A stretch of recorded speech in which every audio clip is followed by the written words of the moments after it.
de la programación y de todo el apoyo que hemos recibido de las diferentes áreas.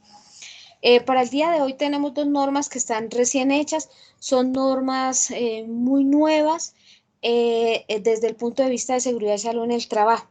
La primera es la norma de almacenamiento. Esta norma tiene un alcance para todas las actividades que involucren almacenamiento en la empresa de acueducto y alcantarillado de Bogotá. Vamos a través, a medida que vayamos haciendo el desarrollo de la presentación, vamos a ampliar este alcance y vamos a desglosarlo. Por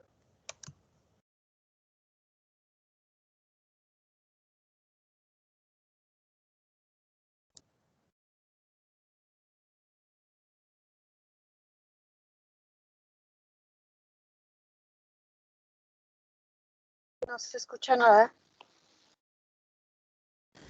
No te escuchamos, Mari.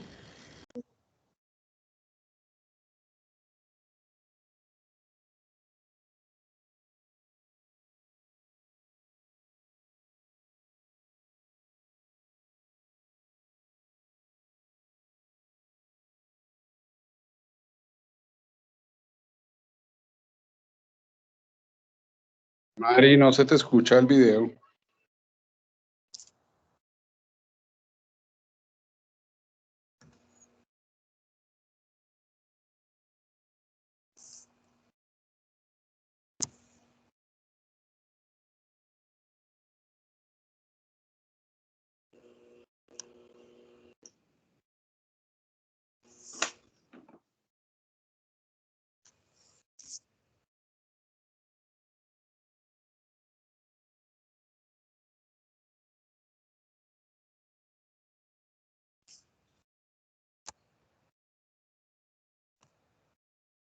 Como podíamos observar en el video, el tema de almacenamiento tiene unos riesgos implícitos en la misma labor y en la actividad.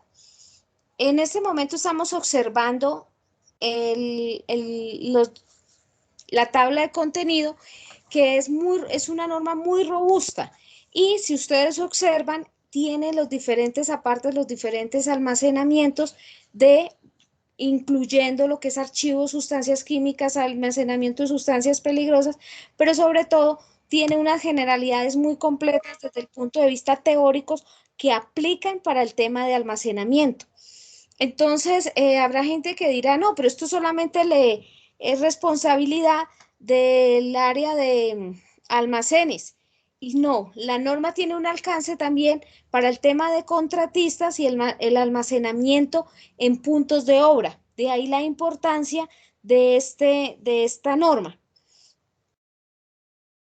Entonces, entrando en materia, los objetivos del almacenamiento básicamente se centran en, primero, aprovechar los espacios físicos y la identificación de productos, un ordenamiento de estos productos de una manera segura y el retiro de una forma rápida y segura también, sin incluir otros riesgos desde el punto de vista de seguridad y salud en el trabajo. De igual manera, se busca con el almacenamiento asegurar la disponibilidad de material y evitar pérdidas o robos.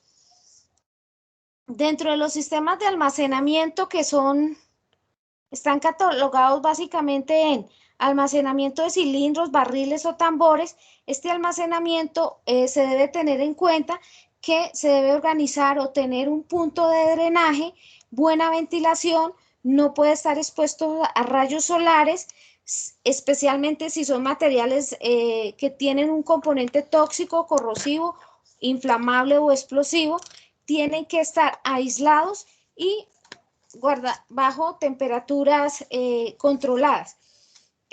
Cuando hablamos de tambores, no puede superar una pila mayor a 3 tambores y si es el apilamiento sobre estiba, no puede haber más de un tambor por estiba. La altura máxima será de 4 estivas. De igual manera, tiene que encontrarse totalmente identificada y señalizada de acuerdo al componente o a la materia que se tenga. Si tenemos sustancias químicas, tienen que contar con el kit de contención de derrames y los sistemas de protección para incendios y extintores o extintores. Cuando tenemos apilado en bloque, el apilado en bloque básicamente busca tener objetos y recipientes de un mismo tamaño, de una misma material o sustancia. El apilamiento de objetos pequeños se debe disponer en recipientes o estantes o en cajas, no pueden estar sueltos. También hay que tener en cuenta el apilamiento cruzado que se realiza teniendo en sentido contrario cada una de las capas, digamos, de lo que se va a almacenar. Este generalmente lo utilizamos para el almacenamiento de materiales o sustancias que vengan en costales o en sacos. Si hablamos de almacenamiento de garrafas, estos deben estar apilados en bastidores y que tengan, de acuerdo a su componente, deben tener unos, en el caso de sustancias químicas, deben estar en unos niveles inferiores a los de la estantería. Para hacer el almacenamiento de barras o de tuberías o ángulos, generalmente se sugiere que estén separados con separadores de madera o de metal interpuestos entre ellos para evitar rodamientos y deslizamientos. Dentro de las actividades de almacenamiento y bodegaje, tenemos la primera actividad, que es la recepción de la materia prima. ¿Ahí qué se hace? Se hace una inspección visual de la mercancía, se comprueban los precios, se verifican las cantidades y se clasifican los productos.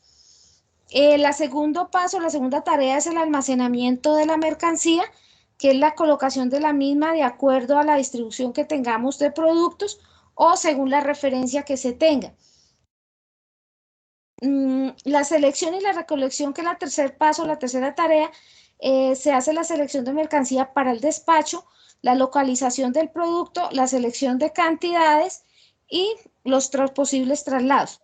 Y finalmente tenemos la salida y verificación, que es la inspección final del pedido o la entrega del mismo, y expedición y despacho dependiendo del tipo de material que manejemos. Para esta clasificación, la empresa de acueducto cuenta en su mapa de procesos con un documento donde está la clasificación y se encuentra la forma de almacenaje, los códigos que tienen y cómo se debe almacenar.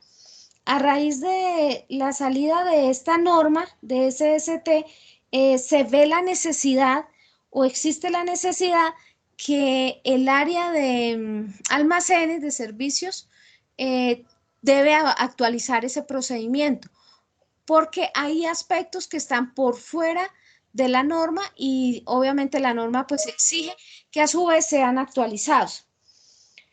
¿Cuáles son los sistemas de almacenamiento? Los sistemas de almacenamiento se dividen según su organización en centralizados y descentralizados o de configuración interna. En el caso de la empresa de central están descentralizados y contamos con un almacén central. Según el movimiento de los materiales, los sistemas de almacenamiento pueden ser abiertos o bajo cubierto o bajo techo. En la empresa tenemos también los dos modelos de almacenamiento. Según las operaciones, recepción, espera, desembalaje o almacenamiento propiamente y la entrega. En la empresa de acueducto también tenemos, según las operaciones, tenemos todos los cinco descripciones de clases de almacenamiento. Según el proceso de producción, tenemos materia prima, insumos, productos en proceso y productos terminados. Productos intermedios, que son los que se utilizan en diferentes áreas o fases de producción, pero en cortos periodos de espera. Y productos terminados. También en la empresa de acueducto tenemos los 3 tipos de almacenamiento por proceso de producción. Y según el grado de mecanización, están los convencionales, que disponen de estanterías de paletización, o están los de alta densidad, según la capacidad y el volumen. En la empresa pues tenemos los dos, tenemos un área que es convencional, pero también tenemos otra área que está de alta densidad y que es mecanizada. De acuerdo a las características del almacenamiento. Entonces, la forma de apilado de las mercancías es la que nos marca estas características de apilamiento, que pueden ser ordenado o no regulado, en bloque o a granel. La empresa de acueducto también cuenta con las 4 tipos de almacenamiento de acuerdo a las características de este sistema.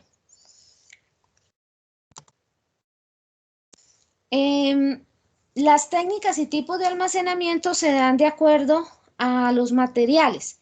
Entonces, se tiene un almacenamiento en estantería, que la estantería hay que hacer la evaluación de capacidad y resistencia, la altura de la estantería, la capacidad del piso, la altura disponible al techo, la capacidad de alcance del equipo de manipulación y la altura media de la carga entre paños.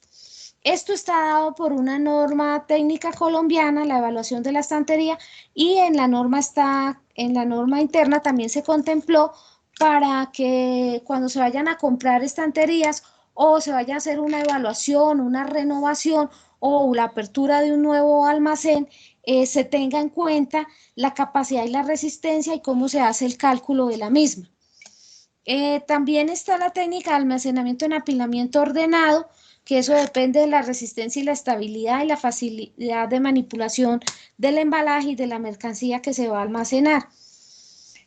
Los almacenamientos en interiores se tiene en cuenta la resistencia del piso, la resistencia de las columnas, la altura de apilamiento, la selección de materiales, la humedad, ya sea temperatura, peso, la señalización y demarcación de las áreas. Entonces, la señalización es lo que está en paredes y lo que está, puede ser alarmas, reflectores o luces, mientras que la demarcación es solamente pisos. Generalmente la demarcación de almacenes está dado para las rutas de tránsito de los montacargas, que eso lo vimos cuando socializamos la NS 130. Entonces, cuando hablamos de demarcación se tiene que tener en cuenta los requisitos establecidos en esta norma y adicional, estos requisitos también se encuentran en la 2400 del año 1979. El almacenamiento de exteriores se tiene que tener en cuenta la resistencia del piso o del suelo, si se necesita un dique de contención, la altura de apilamiento, la distribución de materiales a almacenar y las áreas de circulación libres de obstáculos. De igual manera, deben estar señalizados. Cuando hablamos de almacenamiento estático, es aquel almacenamiento que sus cargas permanecen inmóviles y no tienen un flujo o una circulación, una salida bastante frecuente, sino que tienen periodos de 6 meses a un año su movimiento. Y cuando hablamos de almacenamiento dinámico, hablamos del conjunto de materiales que experimentan movimientos durante el proceso o que toca estar haciendo cambios internos de manera frecuente. Para el tema de almacenamiento de materiales de forma general, este depende básicamente de la dimensión y las características del material.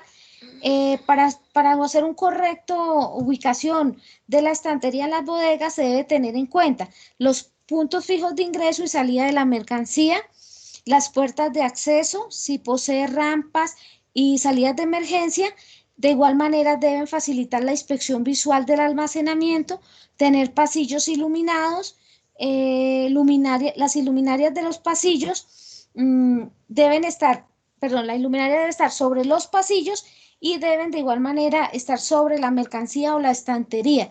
Se debe tener una distancia mínima de 60 centímetros entre los conductores de aire y las cajas de control, los cielos rasos. Es muy importante tener en cuenta en el diseño y en el momento de organización de la estantería que las cargas o el material que se haga el apilamiento no superen las cargas permitidas para el tipo de estantería de acuerdo a la evaluación realizada.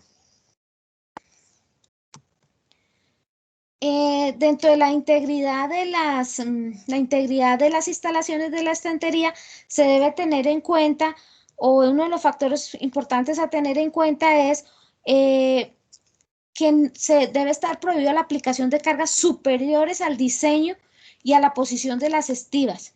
Las inspecciones deben ser permanentes con el fin de detectar daños o identificar si se debe reemplazar o reparar algún tipo de varal o un componente dentro de la estructura que presente algún tipo de daño. Se requiere que todas las estivas se mantengan en perfectas condiciones de operación. De igual manera, se debe asegurar que las estivas donde se colocan los elementos deben estar de manera adecuada y deben estar estables y perfectamente aseguradas. Se debe también tener en cuenta que la mercancía almacenada en cada estiva esté adecuadamente apilada y estable. Se debe prohibir la instalación de dos estivas, una sobre otra o en otra posición, excepto cuando el sistema de estanterías se haya identificado un daño y se necesita hacer un refuerzo para hacer la reparación mientras se hace el descargue del material que esté soportado en la estiva. De igual manera, uno de los requisitos de acuerdo a la norma técnica colombiana es que cada estiva debe tener unas placas de identificación donde se incluyan los aspectos de que sea, perdón, ¿cuál es la carga permisible por unidad de almacenamiento o por estiva y cuál es la carga máxima del módulo de la estiva? Entonces, por ejemplo, hay cuerpos, hay estivas que están en 4 o 5 pisos.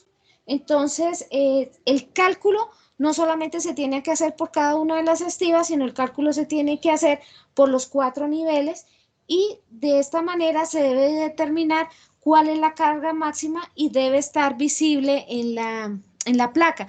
Por esta razón se supone o se debería suponer que esas estivas están, de acuerdo a la placa, están direccionadas para hacer un tipo de almacenamiento ya estudiado y no estar haciendo rotación de materias o de materiales sobre cada estiva, porque realmente se perdería el trabajo de los cálculos de las cargas máximas permisibles.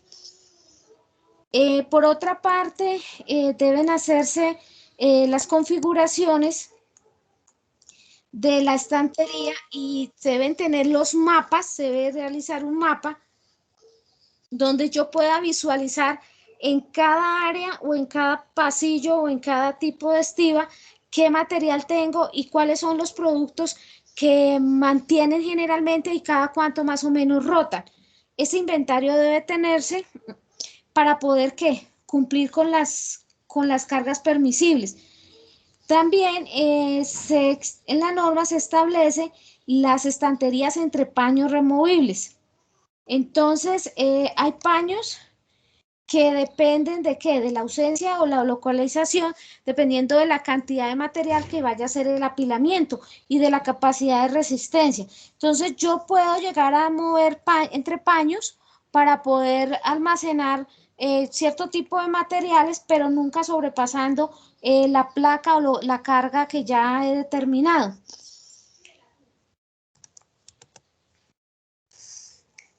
En el capítulo 4.2 de la norma se establece las responsabilidades de la empresa, las responsabilidades de los trabajadores y las responsabilidades de las personas que tienen acceso al almacén. Entonces, dentro de esos aspectos, digamos que las responsabilidades más importantes es la formación y la instrucción a todos los operarios que trabajan o están involucrados dentro del proceso de almacenamiento, también mantener la integridad estructural del sistema de estanterías instalado y garantizar la aplicación de los procedimientos de operación y mantenimiento de cada una de las estantes o mecanismos o materiales utilizados durante los procesos de almacenamiento. También se debe capacitar a los trabajadores suministrando instrucciones y formación operacional de seguridad del equipo proporcionado por el fabricante. Específicamente en el almacén se habla de los equipos como el minicargador, la montacargas, que son de los equipos que más se utilizan y que tienen un potencial de desarrollar algún evento grave o mortal dentro de la ejecución de las labores. También se establece que los trabajadores deben recibir formación en el manejo de cargas, específicamente en izaje, ya que el almacén tiene unas condiciones rutinarias donde se involucra este tipo de actividades y los requisitos para el cumplimiento de estas se encuentran en la NS 135. Para que las personas que vayan a aplicar esta norma, entonces tienen que referenciar el tema de izaje, procedimientos de izaje, permiso de trabajo, porque el izaje es considerada una tarea crítica dentro de la empresa de acueducto y también dentro de la reglamentación. Dentro del trabajo en alturas, la norma que habla de alturas, la norma legal, establece que el trabajo en alturas es aquel que se hace de 1,50 hacia abajo, es excavación, de 1,50 hacia arriba, que es propiamente lo que llamamos alturas o se centra en esa parte, pero también habla de la manipulación de cargas. La manipulación de cargas es considerada, por lo tanto, una actividad crítica en la cual debe generarse un permiso de trabajo y dentro de esta norma se establece cuáles son las características para que el izaje sea crítico, o sea no crítico, o sea clasificado como rutinario. Es importante que empecemos a detectar cuáles normas nos aplican dentro del proceso. De igual manera, se deben tener los planos de evacuación y el plan de emergencias y contingencias, específicamente el procedimiento operativo normalizado para el tema de manipulación y manejo de cargas en almacenes y manejo de equipos. También la norma establece que todos los equipos que se compren o se adquiera la empresa debe tener los manuales de operación que deben ser suministrados en español y por el fabricante, juntamente con una capacitación al personal que va a hacer uso o manejo de estos equipos. Se solicita también que el almacén elabore los informes técnicos donde se comprenda todos los cálculos y las características técnicas de los diferentes elementos y estructuras, es decir, la estantería. De igual manera, se debe realizar cuando se haga la instalación de estanterías o otro tipo de materiales para el almacenamiento, lo debe hacer personal que esté entrenado para esta labor. Se prohíbe el uso de elementos recuperados de otra estantería, es decir, eso que llamamos hechizo, que es unir algo que está bueno con algo no tan bueno o un sobrante, lo anexamos a otra estantería que es nueva, porque las características son diferentes y por esta razón los cálculos no nos darían y estaríamos entrando en un plano de poner en riesgo la seguridad y la salud de todas las personas que están dentro del almacén o ejercen sus operaciones o labores en el mismo. El almacén central, la verdad no conozco los otros, pero sé que el almacén central sí cumple con el requisito de ubicar las zonas anexas, es decir, las zonas de descanso, la cafetería y los vestuarios están separados de las áreas de almacenamiento. Se requiere que la iluminación no exceda los 200 lux, es decir, hay que hacer un estudio de higiene para saber si cumplimos con el tema de iluminación tanto en los pasillos y en las áreas de circulación del personal, para tener una evidencia del tema de que se está cumpliendo lo establecido tanto en la norma técnica interna como en la de la norma vigente legal. Frente a los trabajadores, primero los trabajadores tienen que cumplir con las normas y reglamentos establecidos en el sistema de seguridad y salud en el trabajo de la empresa, deben verificar las normas del fabricante antes de la utilización de los equipos, también antes de hacer cualquier operación que incluya montacargas o otro tipo de equipo, deben conocer y entender el manual de operación. Las personas que operen montacargas deben tener la certificación por una entidad o un instituto valorado o acreditado por el ONAC. Se prohíbe, que esto está en la NS 130, viajar sobre alguna parte del montacargas. Está prohibido en los almacenes utilizar joyas y relojes que puedan generar algún tipo de evento o de accidente que se enrede, o que el accesorio o la joya utilizada se convierta en un riesgo adicional para las personas. Está prohibido fumar dentro de las áreas de almacenamiento. También se prohíbe subirse en las estanterías. Los pasillos deben estar despejados y libres de obstáculos. Se deben respetar las normas de circulación dentro del almacén, y sobre todo se hace un énfasis muy especial en el uso de los elementos de protección personal.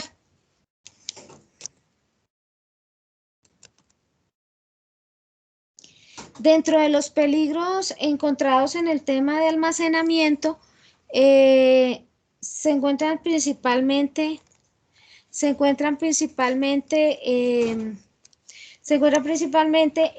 dentro del proceso de recepción de mercancías.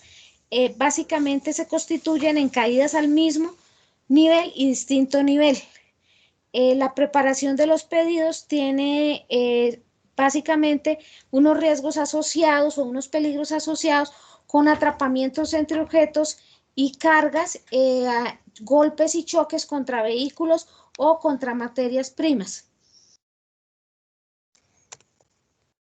Dentro de las condiciones de seguridad se maneja mucho el tema de, o se prevé más bien la norma, ¿qué podría pasar? Dentro de esas condiciones de seguridad está la inestabilidad parcial o total de la instalación.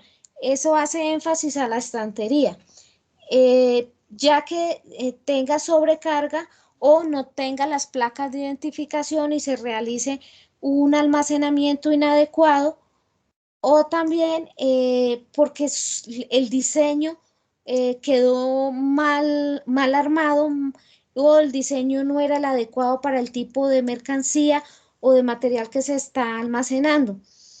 También está la inestabilidad parcial o total debido a la deficiencia o resistencia mecánica del conjunto de elementos o las uniones. Por otra parte, que no se tenga conocimiento o configuración de los niveles de carga cuando también se vaya a hacer montaje o desmontaje de las estanterías, la ubicación de estanterías en suelos y en condiciones inadecuadas. Se hace un énfasis especial en los accidentes de circulación, ya que existe la posibilidad muy alta de que exista choques entre vehículos y atropellamiento a los peatones o al personal que realiza los desplazamientos dentro del almacén, lo cual puede estar generada por una iluminación inadecuada o un deslumbramiento. Un deslumbramiento es cuando yo estoy en un área de mucha luz e ingreso a un área muy oscura.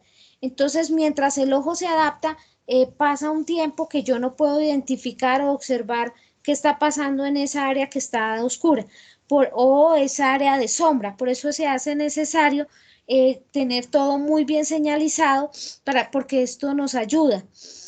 En la parte de pasillos, como les decía, la norma establece que el pasillo debe tener como mínimo una anchura de 4 metros y una anchura mínima de 1 metro, una anchura máxima de 4 metros. En ese rango debe estar. Frente a los peligros, entonces vamos a ver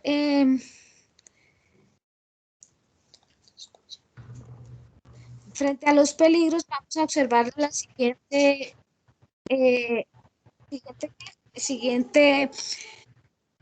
video, que no tiene voz.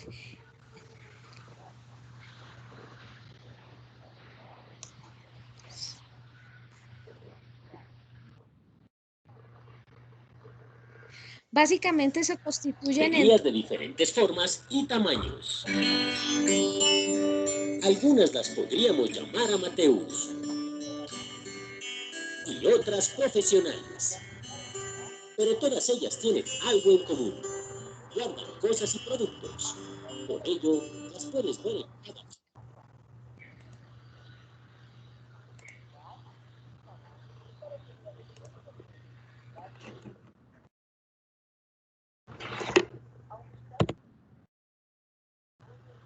No se está escuchando.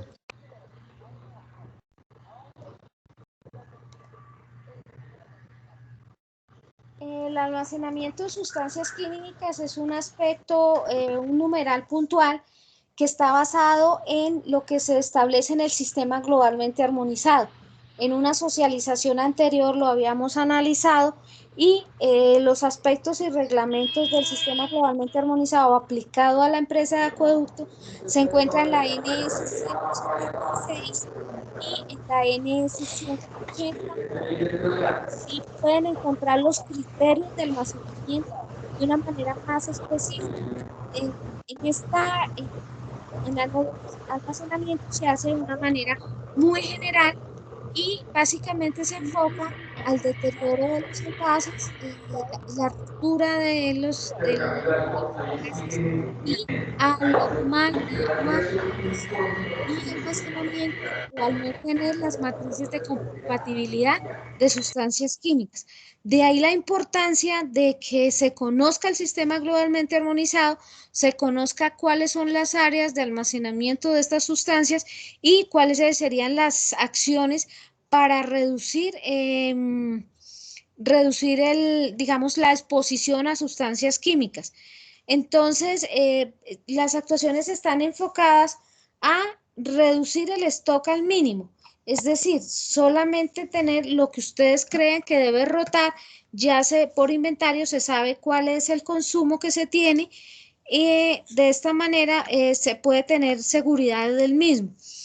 También gestionar el stock para que se garantice las existencias o plazos breves. Por ejemplo, el almacenamiento en los laboratorios debe ser el mínimo, solamente lo que se necesita para manipulación. No pueden haber grandes contenidos de sustancias químicas en los laboratorios. Por otro lado, se debe tener muy bien separado las sustancias que son incompatibles y se debe hacer el almacenamiento de acuerdo a los establecidos en las fichas de seguridad que las determina el sistema globalmente armonizado. También hay que tener identificado si las sustancias son tóxicas, cancerígenas o explosivas para poder elaborar las matrices de compatibilidad. Estos en obra digamos que se dificulta mucho. ¿Por qué? Porque en obra a veces se almacena más material del que se debería tener o del que está autorizado. Y en obra también esto se complica cuando se hace trasiego de combustibles específicamente. A veces en obra no se cumple con la matriz de compatibilidad y por otra parte los almacenamientos no son los indicados porque se tienen en áreas cerradas. A veces se hace almacenamiento de sustancias químicas en lo que se llaman los puntos de atención, que ahorita se me escapó el nombre, los acuapuntos, en los acuapuntos. Entonces, el acuapunto no es un lugar para almacenar sustancias químicas, y menos cuando tienen características de explosividad o que son incompatibles con otros materiales que se tienen o que se utilizan para la obra. Entonces, esta norma tiene ese alcance en los puntos de obra para que los interventores y supervisores de contrato lo tengan en cuenta. Y todo tiene que estar regulado por el sistema globalmente armonizado. Hay una parte que también incluye como, digamos, área expuesta, que es el tema de almacenamiento en el archivo.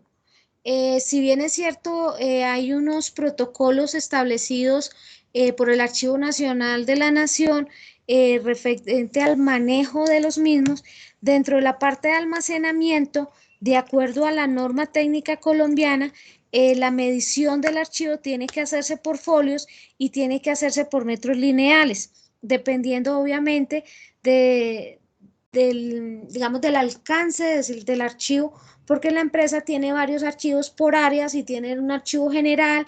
Entonces, esta norma va a dar sustento técnico desde seguridad y salud en el trabajo a la misma y establece la ecuación o la fórmula para hacer las respectivas mediciones y establece cómo se debe hacer el archivo dentro de, cuando estamos hablando de almacenamiento de documentación. Bueno, acá el capítulo 4.7 habla específicamente de la estantería, que les dije que más adelante lo íbamos a retomar. Entonces, la norma establece cuáles son las limitaciones de esas estanterías, cuáles son la regulación que existe, cuántos apilamientos podemos hacer, de cuánto es la altura máxima que puede tener una estiba y cómo se debe realizar la misma.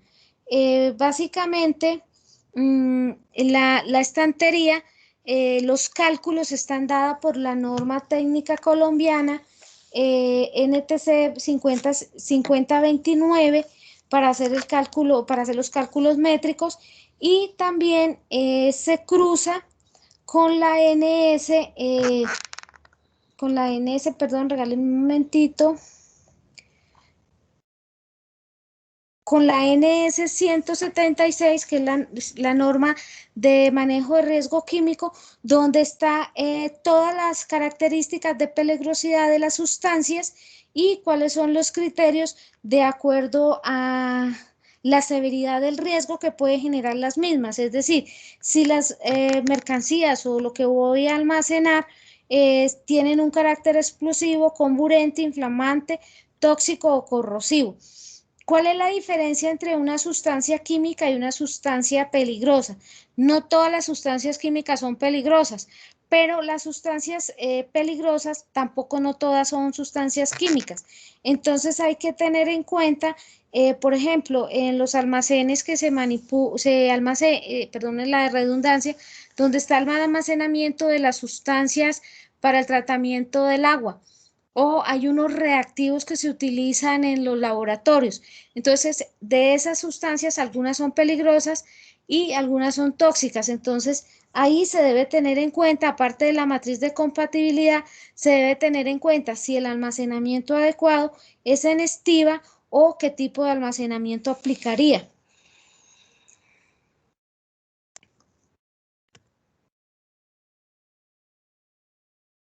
En el punto de emergencias, pues básicamente nos debemos remitir a la NS 134, que es donde se establecen los procedimientos operativos normalizados y los requisitos para elaborar los planes de emergencia y contingencia. También entre la parte de emergencias se debe tener en cuenta la NS 110, que es la norma que me regula los trabajos en altura, la NS 135, que ya la había mencionado, que es la que me regula el trabajo en izaje. Estas dos normas se hacen necesarias para la aplicación de controles en los equipos utilizados para la elevación o manejo de cargas o manipulación de cargas. Ya lo habíamos mencionado. También como política para la prevención de posibles eventos y emergencias, juega un papel muy importante en el almacenamiento los programas de orden y aseo. El programa de orden y aseo que tiene establecido la empresa es la metodología 5S. Eso lo encontramos en el mapa de procesos, en gestión del talento humano, en los procesos 9, que es donde está lo de seguridad y salud en el trabajo. Es importante que esta metodología también sea aplicada en obra. La metodología 5S tiene unas listas de chequeo que ya están diseñadas por defecto para poder hacer los controles especialmente en obra y evitar condiciones de emergencia relacionadas con el orden, el aseo y específicamente el almacenamiento y la manipulación de sustancias peligrosas y no peligrosas dentro de las intervenciones. También se encuentra como mecanismo de control y prevención la norma NS 181, que es la norma de señalización industrial de la empresa. Esa norma nos establece cuáles son los parámetros de señalización, tanto en obra como en almacenes o en áreas cerradas, y también en plantas de tratamiento que aplica una señalización diferente, y cuáles son los reglamentos o requisitos para hacer las respectivas demarcaciones de las diferentes áreas. Eso básicamente es lo que se tiene que tener en cuenta para la aplicación de la NS 184 de almacenamiento. Ahora vamos a retomar la aplicación de la NS 183 que tiene que ver con los requisitos mínimos de seguridad y salud de trabajo en alimentos. Esta norma está diseñada básicamente para dos condiciones. Primero, debe ser aplicada por los diferentes casinos que tiene la empresa y los interventores y supervisores del contrato de casinos debe tenerla en cuenta. ¿Por qué? Porque el tema de inocuidad de alimentos es un tema muy complejo y muy sensible, y que puede generalmente ir desde un dolor de estómago a una muerte por una intoxicación alimentaria o alimenticia. Es muy importante que esta norma se dé a conocer. Esta norma no tiene alcance para aplicación en contratistas desde el punto de vista de obra. ¿Por qué? Porque en la obra generalmente no hay casinos. Y una de las, digamos, de los requisitos que establece esta norma es que no se debe consumir alimentos preparados o anochecidos, recalentados, y pues es muy complejo de cumplir si estamos hablando de una obra, ¿sí? Entonces, básicamente digamos que la norma se elabora es para establecer los controles. Ahorita con el tema de la pandemia se han establecido algunos controles para el área de manejo de casinos, de restaurantes, pero esta norma está dada o va a hacer cumplimiento de algo que llamamos los puntos críticos de control, que está dado por el decreto 60, que es el que aplica para todo el tema de procesamiento, distribución y preparación, ya sea en casa o restaurante. La norma básicamente que establece tiene unos criterios, unos requisitos técnicos y de generalidades que están enfocados a las etapas del alimento, dependiendo si es recolección, si es transporte, recepción, almacenamiento, proceso de transformación o distribución del servicio de comida. También se habla de los tipos de contaminación. Casi siempre, o el que se conoce, es el que tiene que ver con contaminación cruzada, que ese es el más común y todos hablamos de contaminación cruzada. Pero también en alimentos hay una contaminación que puede ser directa o primaria. ¿Cuándo viene ese contacto? ¿Cuál es la diferencia? La cruzada generalmente se da cuando yo mezclo o almaceno un alimento con algún producto, por ejemplo, de aseo, o en el transporte yo empaco alimentos que no están cubiertos, como por ejemplo el plátano, una coliflor, con el jabón de lavar. Eso es una contaminación cruzada. O tengo un utensilio con el cual corté una carne y ese mismo cuchillo lo utilizo para cortar una fruta, entonces ahí sin lavarlo. Esa es la contaminación cruzada. La contaminación directa es aquella que generalmente se produce por los manipuladores de alimentos, por eso está prohibido que los manipuladores de alimentos, si presentan algún tipo de enfermedad respiratoria o una diarrea, no deban manipular alimentos, porque se puede generar, se puede transmitir algún tipo de bacteria o virus digamos, de una manera muy fácil, muy rápida y con unas consecuencias muy fuertes. Y la primaria es la que se genera en el mismo instante de la recolección o del transporte. ¿Cuáles son las vías de contaminación de alimento? Básicamente las vías son dos. La primera son vectores, que es todo aquello que llega a posarse sobre el alimento, específicamente todo lo que sean plagas o roedores, y la basura, que esté muy cerca del tema o lo que uno vaya desechando de la preparación, esté en contacto con lo que se va a consumir o con lo que se va a preparar. Esa parte básicamente digamos, en los momentos de preparación se debe tener especial cuidado.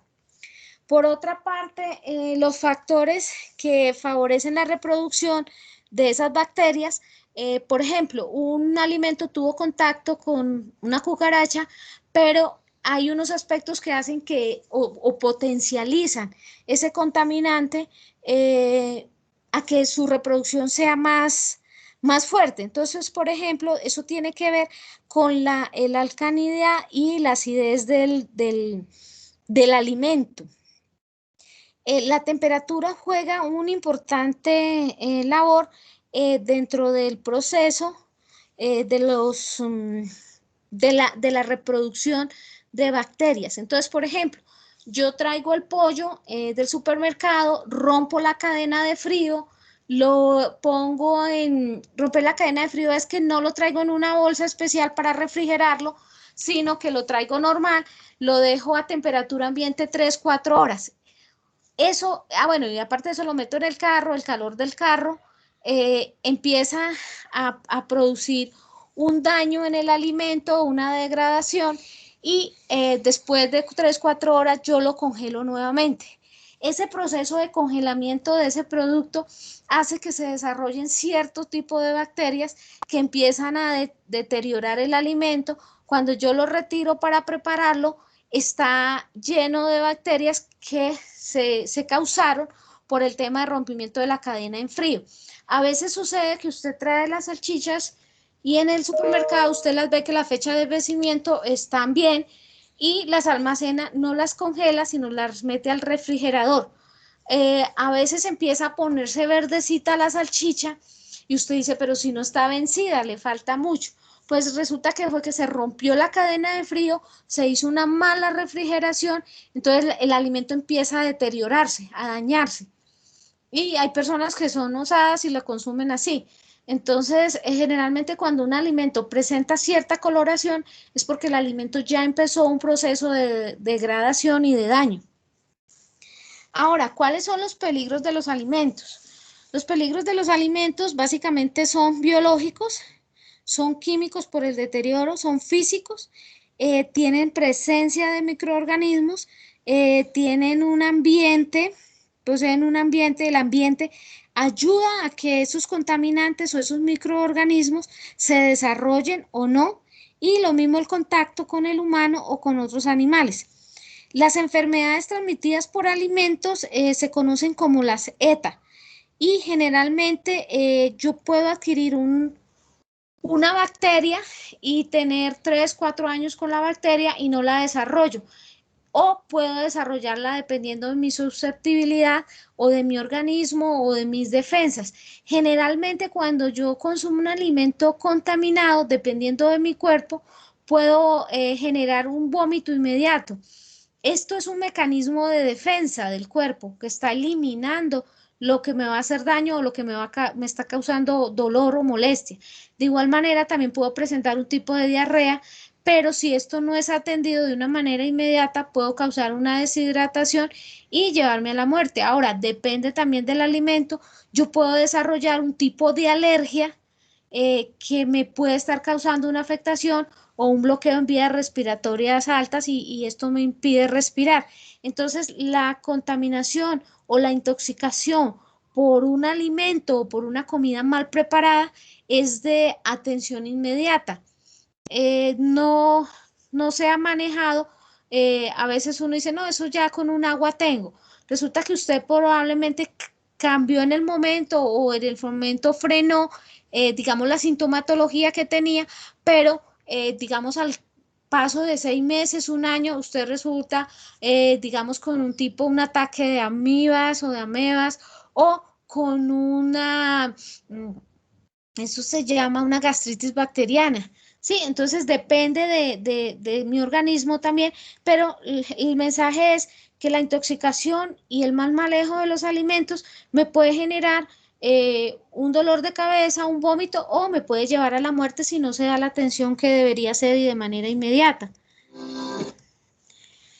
En este lado, en esta diapositiva, tenemos la tabla de alimentos de alto y de bajo riesgo por contaminación de microorganismos. Básicamente, cuando salimos o estamos de paseo, es necesario tener en cuenta qué vamos a comer, dónde vamos a comer y se debe tener qué tipo de alimentos son de bajo riesgo o que yo pueda comer inmediatamente. Entonces, por ejemplo, yo personalmente no recomiendo las sopas y los caldos, aunque aquí aparecen como bajo riesgo o aparecen en el documento como bajo riesgo, porque a veces son recalentados, ¿sí? Y eso genera cierta, digamos, confianza que no se tiene. Generalmente el tema de las carnes cocidas a la parrilla y que se consumen de manera inmediata son muy buenas en el tema cuando yo salgo o estoy de viaje o estoy en terreno o tengo que hacer un consumo de un alimento. Es muy importante tener en cuenta este tipo de alimentos para ser solicitados. También se tiene en cuenta, por ejemplo, que es de altísimo riesgo todo lo que tenga que ver con carnes y pescados y mariscos crudos o comida de mar. Si yo no tengo confianza en el sitio que voy, es mejor no consumirlos o si estoy de paseo, porque usted lo observa bien, usted ve el alimento bien, pero los microorganismos sí están actuando.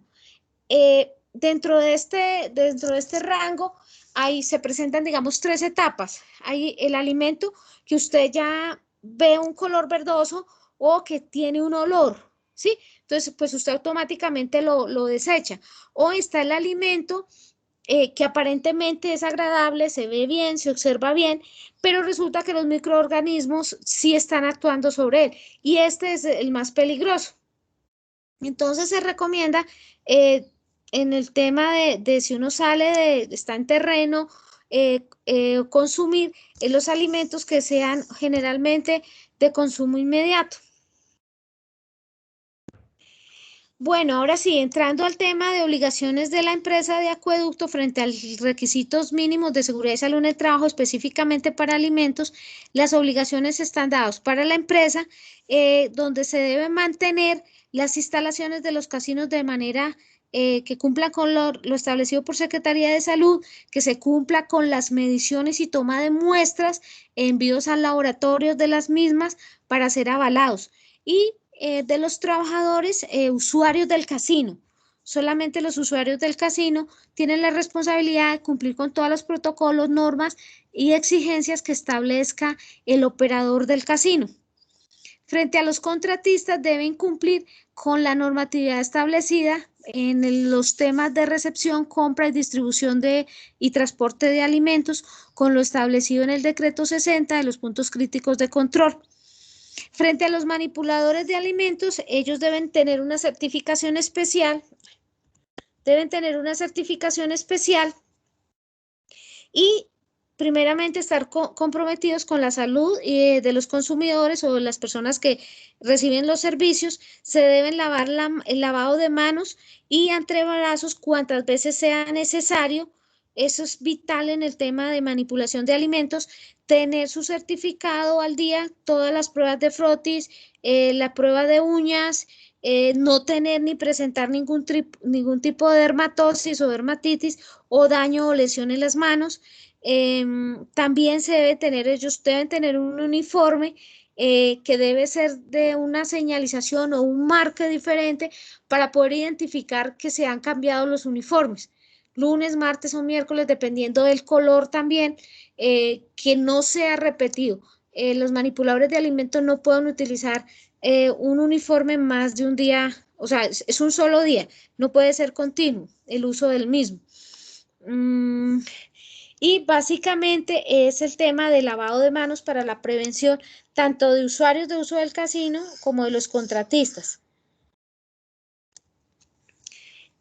Una cosa importante dentro del alimento es el rotulado. El rotulado tiene que tener, cualquier alimento que esté aprobado por el INVIMA tiene que tener rotulado. Si no tiene rotulado, no cumple con los criterios de idoneidad y certificación de calidad desde el punto de vista de INVIMA. Es decir, que si yo consumo un alimento así, estoy asumiendo mi propio riesgo y no podría reclamar. ¿Por qué? Porque el INVIMA tiene establecido o de acuerdo a la resolución 5109 del año 2005, cuál es el rotulado permanente y debe tener dentro de los requisitos la fecha de fabricación, la fecha de vencimiento y el registro sanitario. Cualquier alimento que no tenga registro sanitario no está aprobado, es decir, los almacenes de cadena, etcétera, no pueden vender ningún producto que no tenga registro sanitario. De igual manera, el control que se hace frente a recepción de temperatura y análisis sensorial es básicamente que yo observe que el alimento presenta un color verdoso, una lama o un color amarillento, o el simple hecho del olor hace que yo devuelva mi producto, ¿sí? Por otro lado, ¿cómo es este tipo de almacenamiento no está en la norma anterior? ¿Por qué? Porque el almacenamiento de alimentos tiene unos requisitos muy específicos y pues obviamente se trabajó en esta norma. El almacenamiento debe tener básicamente algo que se llaman los controles de temperaturas, de refrigeración y congelación. Esto tiene que hacerse de manera diaria y continua. También debe establecerse los controles de temperaturas en alimentos preparados y son las muestras que uno debe tomar cuando es manipulador de alimentos o presta servicio de alimentos. Debe tomar diariamente mínimo 2, 3 muestras del alimento. ¿Cómo se toma la muestra? La muestra se debe tomar apenas finalizó la preparación y al finalizar, después de haber repartido, digamos, de haber repartido toda mi producción, también tengo que hacer una nueva toma de temperaturas. Básicamente, el tema de almacenamiento tiene un punto muy importante en la norma, en el decreto 60 o en el punto crítico de control, que me establece cómo debo yo almacenar los alimentos y por cuántos días debo mantenerlos, ya sea congelados o refrigerados. Aquí aplica lo que primero ingresa, primero sale, ¿sí? También de igual manera hay que tener en cuenta que una temperatura de refrigeración es diferente a congelación. Hay algunos alimentos que no deben ser refrigerados, sino que directamente tienen que ser congelados. Ahora, si yo tengo 1 kilo de carne, lo descongelo, lo debo preparar todo. No puedo volver a congelarlo, porque era lo que hablábamos del desarrollo de bacterias y degradación del alimento. En las medidas de prevención, esto lo tienen que hacer los casinos que prestan servicios a la empresa de acueducto. Tienen que hacer los procedimientos operativos estandarizados de saneamiento. Estos procedimientos operativos son diferentes a los procedimientos operativos que se manejan en emergencias. Aunque tengan la misma conceptualización, son diferentes y estos sí están establecidos de una manera rigurosa, los POEs para alimentos. Entonces es muy importante que dentro de esos caracterización que se haga dentro de los POEs, también tiene que tenerse en cuenta los productos de limpieza y desinfectante o desinfección dentro del almacenamiento y el manejo de la producción del alimento. ¿Por qué? Porque ahí venimos a tener en cuenta lo que hablábamos anteriormente del uso y la manipulación de la contaminación cruzada.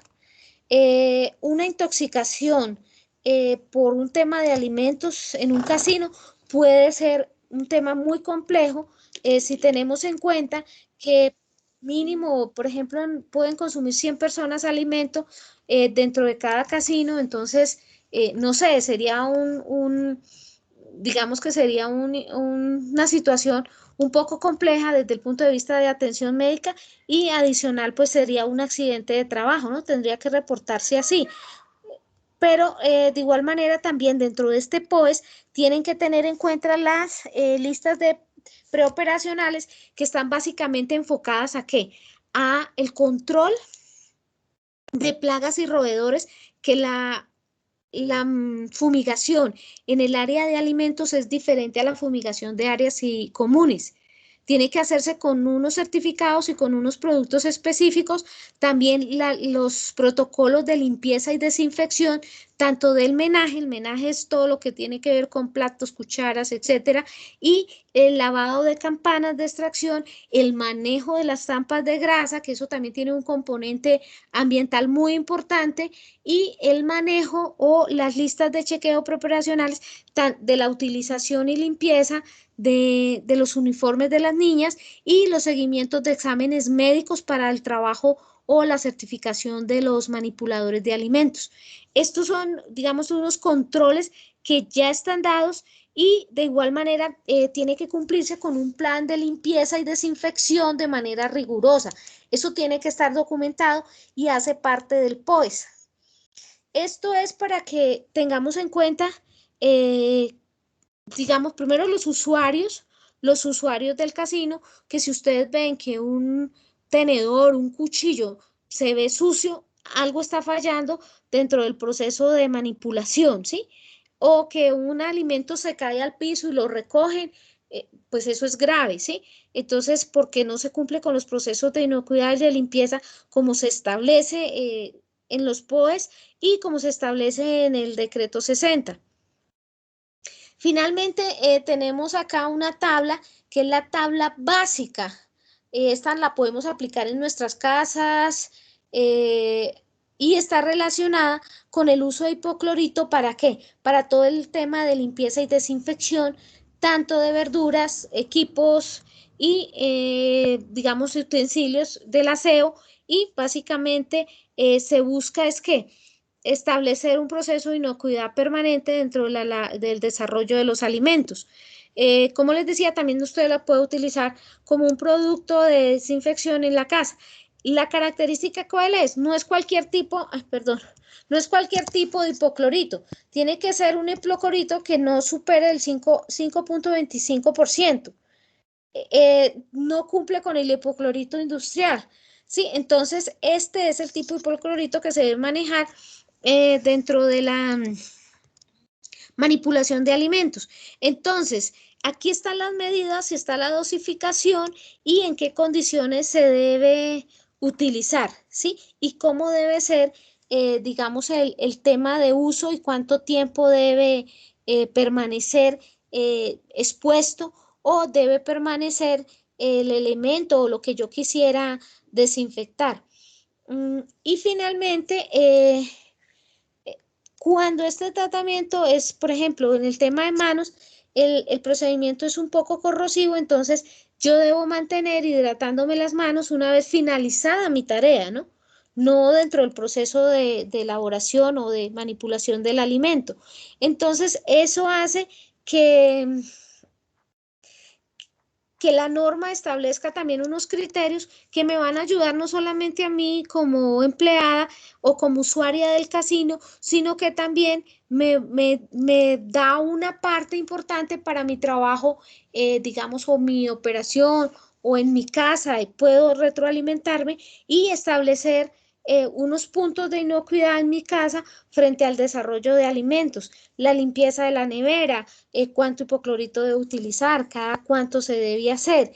Y si cumple, sobre todo hay un tema en manipulación de alimentos, que es el tema o la presencia de las coniformes. Entonces, eso es una bacteria. Entonces, ¿qué es lo que es el hipoclorito? Básicamente sí la elimina, pero hay que saberla utilizar.